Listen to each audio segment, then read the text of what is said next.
17 करोड़ का स्कूल दिव्यांग बच्चों की पहुंच से दूर।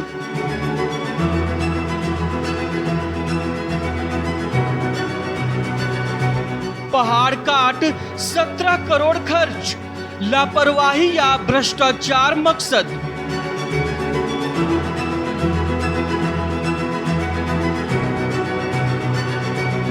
शहर से 50 किलोमीटर दूरी वीराने में स्कूल की क्या मजबूरी।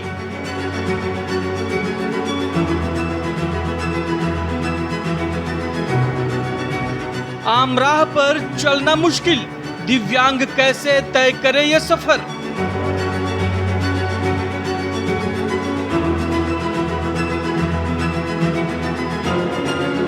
खाली कमरों में गूंजता सन्नाटा, विशाल इमारत का क्या फायदा।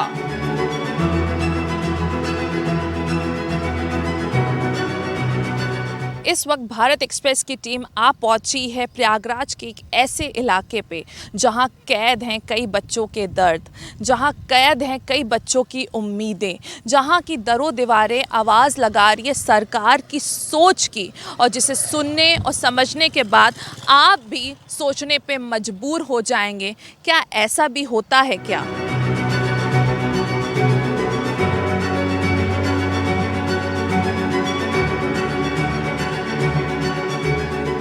प्रयागराज से लगभग 50 किलोमीटर दूर गेदुराही गांव में उत्तर प्रदेश सरकार का दिव्यांगजन सशक्तिकरण विभाग समेकित विशेष माध्यमिक विद्यालय चला रहा है।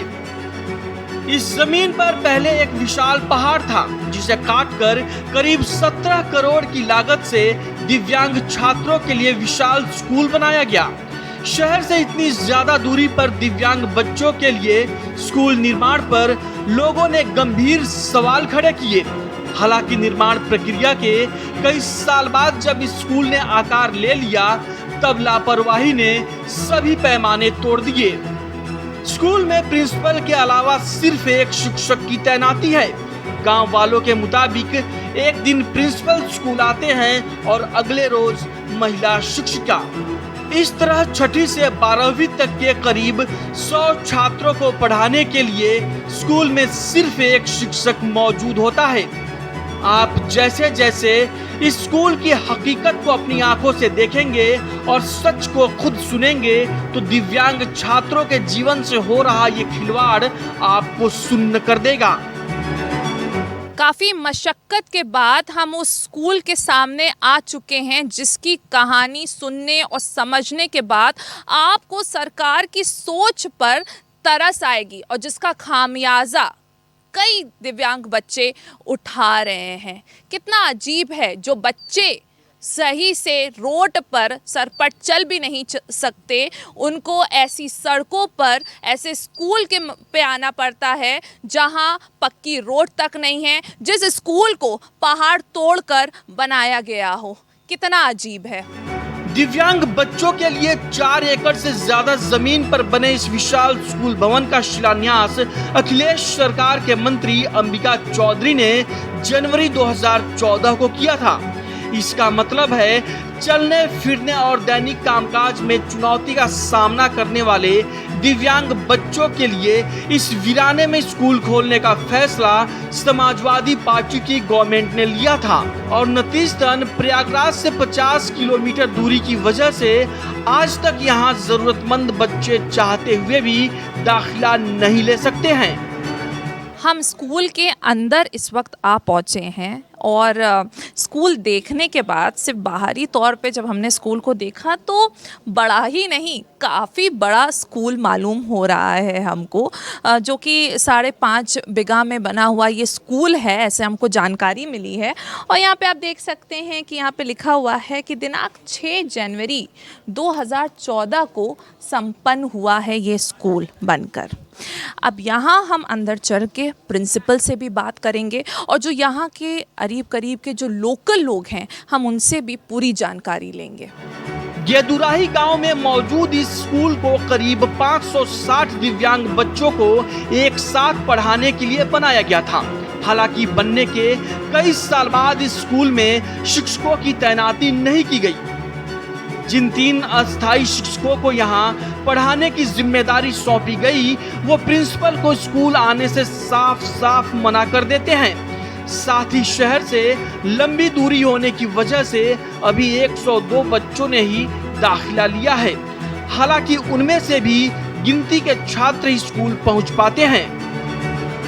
तो हम ये स्कूल के अंदर आ चुके हैं और हमारे साथ स्कूल के जो प्रिंसिपल हैं वो हैं। नमस्कार सर।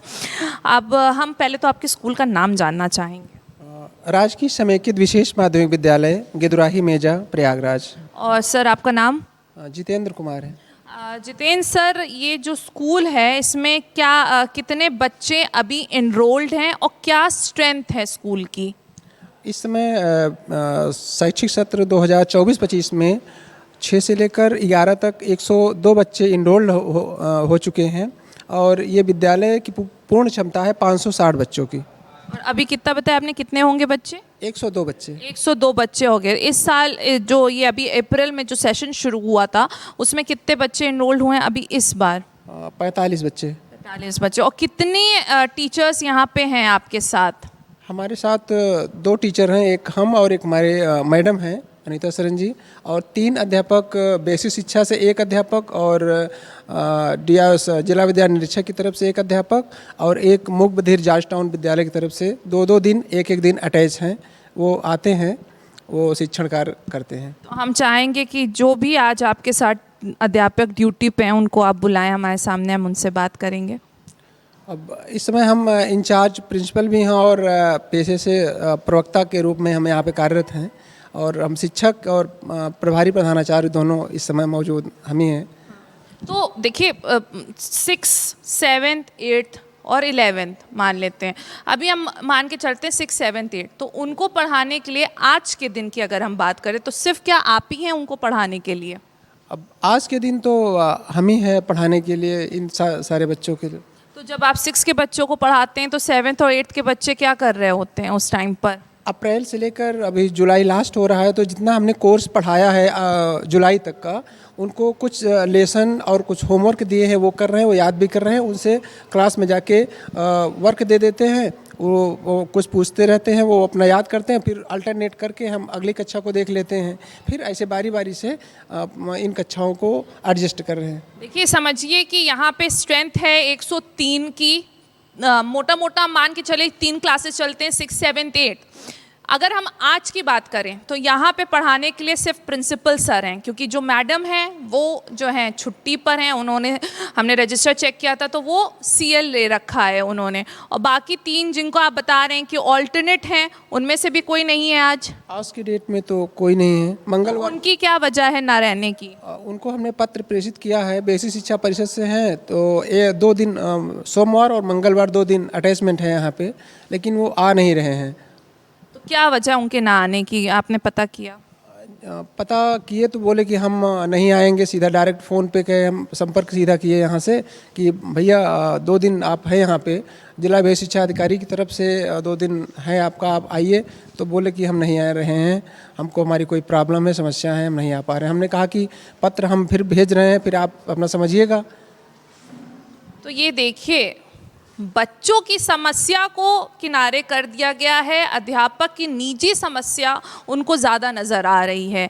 बच्चा और क्या पढ़ेगा, यहाँ पे इतने बच्चे हैं, 6, 7, 8 है, पर आज के दिन की अगर हम आपको फिर से बताएं तो यहाँ पर मुझे कोई भी टीचर नहीं नज़र आ रहा। प्रिंसिपल सर यहाँ पे मौजूद हैं जो कि ऑफिशियल काम भी करेंगे स्कूल का, और वो स्कूल में जा के बच्चों को भी पढ़ाएंगे। एक क्लास होता तो हम मान भी सकते थे 6, 7, 8, तो बच्चे यहाँ सीख क्या रहे हैं? सुबह से दोपहर तक बच्चे यहाँ रहते हैं, तो क्या सीख रहे हैं? चलिए हम क्लास की तरफ भी बढ़ेंगे और जानेंगे प्रिंसिपल सर से और भी बातें। तपती गर्मी के मौसम में दिव्यांग छात्र बिना पंखे के ही कक्षा में बैठे हैं। उन्हें पढ़ाने के लिए कोई शिक्षक नहीं है। सोलर पैनल का प्रस्ताव प्रशासन को भेजा गया है, जिस पर सुनवाई में शायद और दशकों का वक्त लग जाए। हालांकि तमाम सुविधाओं की गैर मौजूदगी में ये मासूम खुद ही पढ़ाई करते हैं। तो ये हम क्लास के अंदर आ चुके हैं और यहाँ पे बच्चे मौजूद हैं। फिलहाल तो मुझे लाइट बिजली की कुछ कटौती दिख रही है, जनरेटर की भी सुविधा नहीं है, और जैसे कि प्रिंसिपल सर ने बताया कि सोलर का भी कुछ इंतज़ाम किया जा रहा है। जी, सोलर का प्रस्ताव यहाँ विद्यालय की तरफ से शासन को जा चुका है। अब वहाँ से आता है तो यहाँ पे इम्प्लीमेंटेशन करवाने का प्रयास करते हैं। और जैसे कि इन्वर्टर वगैरह भी कुछ भी नहीं है। हाँ, नहीं, इन्वर्टर तो ऑफिशियली है, बच्चों के लिए तो अभी इस तरह सुविधाएं नहीं उपलब्ध हैं। बच्चों के लिए इन्वर्टर वगैरह कुछ नहीं। बच्चों के लिए नहीं है। प्रिंसिपल जितेंद्र कुमार किसी मशीन की तरह एक क्लास में आते हैं, उन्हें कुछ पढ़ाकर खुद याद कर लेने का काम देकर अगली क्लास में चले जाते हैं। इसके साथ वो ऑफिस का प्रशासनिक काम भी करते हैं और कक्षाओं के अंदर दिव्यांग छात्र भगवान भरोसे शिक्षा पूरी करते हैं। आपने इंग्लिश पढ़ा सुबह? सर ने पढ़ाया? किसने पढ़ाया इंग्लिश आप लोगों को? किसने पढ़ाया इंग्लिश आप लोग को? अच्छा, मैडम इंग्लिश पढ़ाती हैं जो कि आई नहीं है, तो हम कह सकते हैं बच्चों ने खुद से ही खुद को पढ़ाया है। आज के दिन जो है टीचर नहीं है, तो इन बच्चों ने खुद से ही खुद को पढ़ाया है। तो हम इसका जिम्मेदार किसको मानेंगे, बच्चों को या वो टीचर को? स्कूल में अव्यवस्था का हाल ऐसा है कि बच्चों को इकलौते टीचर और प्रिंसिपल का नाम नहीं पता। हालांकि दिव्यांग बच्चों में बगैर बिजली और पंखे के पढ़ाई की लगन देखने लायक है। अपना नेम बताओ, नेम आप बताओ मैडम। ये यस बता रहे हैं,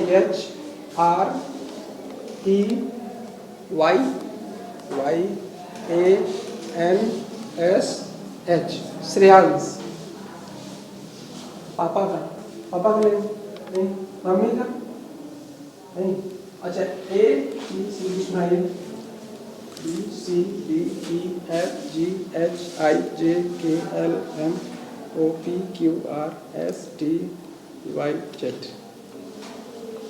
तो ये अल्फ़ाबेट तो इनको पूरा साइन में पूरा पता है कि कैसे अल्फ़ाबेट, मतलब चूँकि बोल सकते नहीं इनको साइन में ही। और जो हम देखिए यहाँ पे बच्चा है जिसने जो है अपने एक्शन से पढ़ के A to Z उसने पढ़ाया, यहाँ बैठा है, इस गर्मी में बैठा हुआ है, बट जज्बा आप देखिए बच्चे का कि जो है वो लगातार जो है आ रहा है, स्कूल पढ़ रहा है। बट और साथ में हम कहेंगे प्रिंसिपल सर भी जो मौजूद हैं यहाँ पे, वो पढ़ा रहे हैं, बच्चों को प्रिपेयर कराया गया है, पर क्या ये बच्चे डेली अटेंड हो पाते हैं? प्रयागराज के गेदुराही गांव में मौजूद इस स्कूल में 560 में से आधी सीटें दिव्यांग बच्चों के लिए रिजर्व है। लेकिन अव्यवस्था का आलम यह है कि 17 करोड़ रुपए खर्च होने के बाद जहां 280 दिव्यांग छात्रों को यहां शिक्षा ग्रहण करनी चाहिए थी, वहां सिर्फ 9 दिव्यांग बच्चे ही स्कूल आ पाते हैं। प्रिंसिपल खुद स्वीकार करते हैं कि जो बच्चे आंखों से देख नहीं सकते, उनके लिए इस जगह पर आ पाना कतई आसान नहीं है। ऐसी ही मुश्किल शारीरिक और मानसिक तौर पर लाचार छात्रों के सामने है। नतीजतन स्कूल बनाने का उद्देश्य ही फेल हो जाता है। सर, दिव्यांग बच्चे का कितना यहाँ पर है, कितना एनरोल हो सकते हैं वो यहाँ पर? टोटल क्षमता तो 560 है, तो 560 में 50% दिव्यांग रहेंगे। 50 रहेंगे। और अभी फिलहाल दिव्यांग कितने हैं यहाँ पे? इस समय यहाँ पे 9 बच्चे दिव्यांग हैं एनरोलमेंट में। तो उसमें कौन कौन से हैं?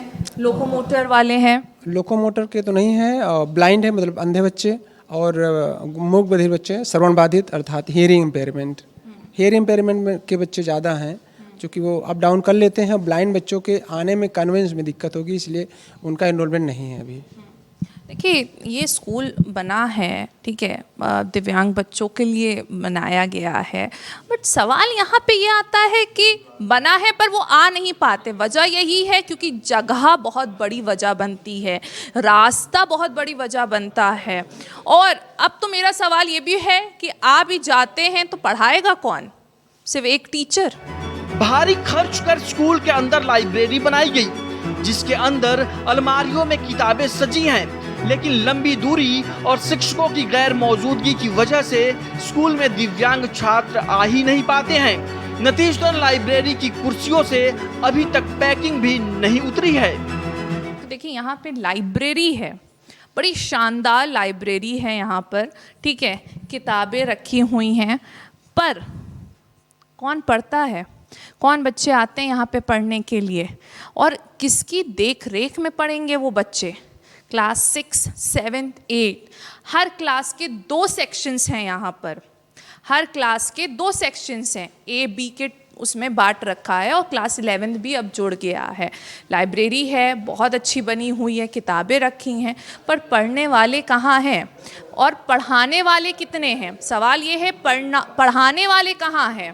पढ़ाने वाले अपनी निजी ज़िंदगी में व्यस्त हैं और जो पढ़ने वाले हैं वो यहाँ बैठे हैं, मौजूद हैं, पर उनको पढ़ाने वाला कोई भी नहीं है। आंखों से ना देख पाने वाले दिव्यांग छात्रों को ब्रेल लिपि से पढ़ाई की व्यवस्था स्कूल में की गई है, लेकिन दूरी और शिक्षकों की कमी के चलते सारे इंतजाम धरे के धरे रह जाते हैं। जहां 560 दिव्यांग बच्चे स्कूल में पढ़ाई करते हुए देखे जाने थे, वहां सिर्फ एक ब्लाइंड स्टूडेंट स्कूल में पढ़ाई करने आता है। जैसे कि अभी यहाँ पे हमारे साथ प्रिंसिपल सर मौजूद हैं और वो बता रहे हैं कि जो ब्लाइंड बच्चे होते हैं उनको ब्रेल सिखाया जाता है, वो ब्रेल से सीखते हैं। तो हम जानना चाहेंगे ब्लाइंड के कितने बच्चे हैं? ब्लाइंड के एक बच्चा इनरोल्ड है क्लास 7 में। देखिए इंतज़ाम पूरा है, बट ब्लाइंड का एक बच्चा यहाँ पे इनरोल्ड है। वजह क्या है, क्यों एक बच्चा है? वजह मेरे हिसाब से तो सिर्फ और सिर्फ जो ये जगह है जो इतनी अंदर आके बनी हुई है, करोड़ों रुपए खर्च किए गए हैं इंफ्रास्ट्रक्चर में, मेंटेनेंस में, सारी चीज़ें हैं, पर मैं खड़ी हूँ यहाँ पे, बिजली नहीं है। हाँ, बच्चे भी बिना बिजली के बैठे हुए हैं, इंतज़ाम है, ब्रेल की किताब भी यहाँ पे है, बच्चे जिससे सीखेंगे, पर एक बच्चा है पढ़ने के लिए। भारी भरकम खर्च कर स्कूल में स्मार्ट क्लास की व्यवस्था बनाई गई है, जो लापरवाह सिस्टम की भेंट चढ़ चुकी है। देखिए हम आ गए हैं स्मार्ट कक्ष में, कह सकते हैं कि स्मार्ट क्लास है, बड़ा शानदार, बड़ा खूबसूरत बना रखा है। यहाँ पे स्मार्ट बोर्ड लगा हुआ है, यहाँ पे आपको डेस्कटॉप दिखेगा, कीबोर्ड लगा हुआ है और प्रिंसिपल सर का कहना है कि बच्चों को पढ़ाया भी जाता है। तो क्या डेली होता है, डेली बच्चों को पढ़ाते हैं इसमें, या फिर क्लास वाइज बटा हुआ है? और अगर पढ़ाते हैं तो कौन कौन ऑपरेट कर लेता है? क्या आपके जो टीचर अब हैं, नहीं तो मैं उनसे ज़रूर पूछती इसको चलाने के लिए, तो इसको कौन चलाता है? अब जो भी टीचर रहता है, जैसे एक क्लास में एक दिन तो एक पीरियड ज़रूर लगता है स्मार्ट क्लास में, कि प्रत्येक कक्षा का एक पीरियड ज़रूर लगे इसमें, और हम आते हैं अल्टरनेट करके प्रत्येक क्लास के रूम के बच्चों को यहाँ पे पढ़ाते हैं स्मार्ट टीवी का और स्मार्ट क्लास के माध्यम से। 50 दिव्यांग छात्राओं और 50 दिव्यांग छात्रों के लिए 2 अलग अलग छात्रावास स्कूल भवन में मौजूद हैं, लेकिन ना कोई खाना बनाने वाला है और बच्चों की देखरेख करने के लिए किसी वार्डन की तैनाती भी नहीं की गई है। नतीजतन बनने के बाद विशाल इमारत वक्त के साथ जर्जर होने का इंतजार कर रही है। प्रिंसिपल सर, ये एक एरिया में देख सकती हूँ, तो ये क्या है, क्या एरिया ये बना रखा है? ये छात्रावास छात्राओं के लिए है, अर्थात बालिकाओं के लिए है ये पूरा। मतलब दिव्यांग बालिकाओं के लिए? केवल दिव्यांग बालिकाओं की, जिसमें ब्लाइंड बच्चियाँ और हियरिंग इम्पेयरमेंट बच्चियाँ और लोकोमोटर डिसेबिलिटी की बच्चियाँ इस हॉस्टल में रहेंगी। और यहाँ जो कि 24 घंटे रहेंगी, उसके बाद शिक्षण कार्य के लिए केवल विद्यालय में जाएंगी, अन्यथा की स्थिति में यहीं रहेंगी। तो मैं इसी तरीके का उस तरफ भी देख सकती हूँ, तो वो जो है लड़कों के लिए बनाया गया है और ये लड़कियों के लिए बनाया गया है। तो लगभग कितने कमरे यहाँ पे होंगे, बने होंगे? 20 कमरे बने हैं दोनों, तो 40 हो गए दोनों हॉस्टल के मिला के हो गए। और जैसे कि बच्चियाँ रहती हैं, तो उनको उनकी देखरेख के लिए यहाँ पे कौन है? देखरेख के लिए तो अभी वार्डन होने चाहिए, लेकिन वार्डन महिला और वार्डन जेंट्स दोनों होने चाहिए, तो दोनों ही नहीं हैं जी। और मान लीजिए अगर कोई बच्चा रहता है तो उनके खाने पीने के लिए इंतज़ाम, क्योंकि बच्चे हैं, लड़कियां हैं, दिव्यांग हैं, तो उनकी ज़रूरतें होती हैं, खाना पीना उनको चाहिए होगा, सब चीज़, तो उसके लिए कोई इंतज़ाम नहीं है फ़िलहाल? अभी फ़िलहाल पद सेंक्शन है, लेकिन अभी पोस्टिंग नहीं हुई है। दूर दराज के इस दिव्यांग स्कूल में प्रशासन ने शिक्षकों की तैनाती नहीं की है। जिनको पढ़ाई की अस्थायी जिम्मेदारी सौंपी गई है, वो शिक्षक यहाँ आने को तैयार नहीं है। इसी तरह छात्रावास में वार्डन के लिए सभी सुविधाओं से लैस विशेष कमरे तैयार हैं, लेकिन ये रूम भी सन्नाटे से ही भरे हैं। स्थानीय निवासी 17 करोड़ की लागत से तैयार इस स्कूल का वर्तमान और भविष्य अंधकारमय होने के लिए प्रशासन को जिम्मेदार ठहराते हैं। यह विद्यालय मुख्य सड़क से 8 किलोमीटर दूर है, जहां से स्कूल तक पहुंच पाना किसी भी दिव्यांग छात्र के लिए मुमकिन नहीं है। नतीजतन बनने के कई साल बाद भी ये स्कूल अपने मकसद में पूरी तरीके से नाकाम हो गया। देखिए कि स्कूल के बाहर हम आ गए, यहाँ पे आपको स्कूल दिख रहा होगा, इसके ठीक बाहर आ गए। यहाँ पे एक चाचा जी रहते हैं, चलिए उनसे बस हम एक सवाल लेंगे। चाचा जी ये बताइए कि यहाँ पे कुछ साधन आदन आ पाता है कि नहीं आ पाता है? नहीं नहीं, यहाँ साधन नहीं आ पाता। कुछ भी नहीं आ पाता? नहीं नहीं। तो जैसे किसी को आना हो तो कहाँ से पकड़ना पड़ेगा? वो मेजा रोड आएंगे, फिर मेजा आएंगे। अब देखिए कितनी दूर से 8 किलोमीटर, लगभग 8 किलोमीटर बनाया किसके लिए गया है? दिव्यांग बच्चों के लिए बनाया गया है विशेष तौर पे ये। और नहीं आ सकते हैं इतनी दूर से, कैसे यहाँ पे कोई साधन लेके आएगा? और ना कि दिव्यांग बच्चा, और पैदल आएगा तो दिव्यांग है कैसे आएगा? कुछ लोकल पब्लिक भी यहाँ पे हमारे साथ है। सर जानना चाहेंगे आपसे कि जैसे मैंने प्रिंसिपल सर से पूछा, उनका कहना है 2019 में शुरू हुआ है। कब से ये स्कूल शुरू हुआ है? अंबिका चौधरी जी समाजवादी पार्टी में मंत्री थे, समाज कल्याण मंत्री, विकलांग मंत्री थे।